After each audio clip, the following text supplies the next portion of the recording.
안녕하세요, 섭입니다. 제가 저번에 언박싱 했던 그 푸에블로 가죽을 가지고 장지갑을 만들었습니다. 구성을 보시면 조금 다른 뉘앙스를 넣었어요.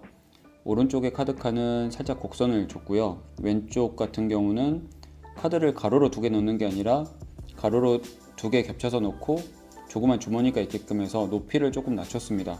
왜냐하면 굳이 그것까지 넣을 필요는 없는 그런 구성이었었고요.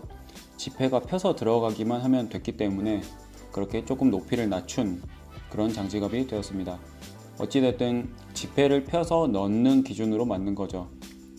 저게 높이가 17cm 정도 돼요. 근데 저희가 알고 있는 대부분의 장지갑은 가로로 카드를 두 개 넣기 때문에 높이가 20cm 정도 되거든요. 그 3cm의 높이 차가 정말 크다고 보시면 됩니다. 그리고 저는 저 안감 가죽 같은 경우는 한 0.7mm 정도 두께를 썼고요. 저 곡선 같은 경우는 저렇게 폴리에스터로 된 그런 안감을 쓰는 경우에 시접을 많이들 하죠. 곡선 같은 경우는 저게 저보다 크게 문제가 되지 않을 정도로 조금 완만하게 했습니다. 그렇게 했었고, 가죽만 가지고 만드는 스타일은 아니죠. 어찌 보면 조금 전체적인 두께나 이런 것들을 얇게 만들기 위해서 저 폴리에스터 천을 포트론이라고도 하는 천을 좀 적극적으로 썼습니다. 그리고 카드칸 아래쪽은 각각 재봉틀로 해서 마감 처리를 저렇게 해줬고요. 가죽만 가지고 하는 방식에서는 아마 저렇게 6칸, 7칸이 겹쳐져 버리면 두께를 컨트롤하기가 쉽지가 않아요. 그런데 저런 식으로 얇은 천을 쓰게 되면 컨트롤하기가 쉬워지죠. 대신에 얇아지기 때문에 상단을 시접 처리하는 그런 경우들이 많습니다.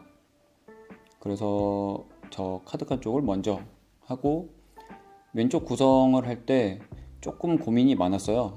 저걸 어떻게 하면 좀 깔끔하게 할 수 있을까, 이제 이리저리 사이징도 해보고 고민을 해서 이제 만들어진 도안입니다. 그래서 카드 둘이 이렇게 겹쳐져서 들어가고 그 가운데를 바느질로 나눠주게끔 했죠. 저렇게 하고 하나 더 떼어서 붙여놓고 위쪽을 접어서 마무리를 하고 그런 식으로 했습니다. 저렇게 해서 바느질까지 해서 붙였는데 저거 이제 안감이랑 겉감 사이에 보강을 조금 고민을 많이 했어요. 그런데 LB 0.4mm 두께 하나만 넣었습니다. 일부러 볼륨감이나 그런 것 때문에 두껍게 넣진 않았고요. 일부러 최대한 모양을 잡아주면서 얇게 만들기 위해서 저거 하나만 넣었는데 생각보다 저게 의미가 큽니다. 저게 있고 없고 차이가 정말 커요. 그런데 아마 0.8짜리 더 두꺼운 걸 했으면 더 힘을 줄 수는 있었는데 좀 두꺼워졌을 수도 있겠죠. 실은 푸에블로가 이제 힘이 전혀 없는 건 아니기 때문에 어느 정도는 있는 터라 저것만으로도 충분했습니다.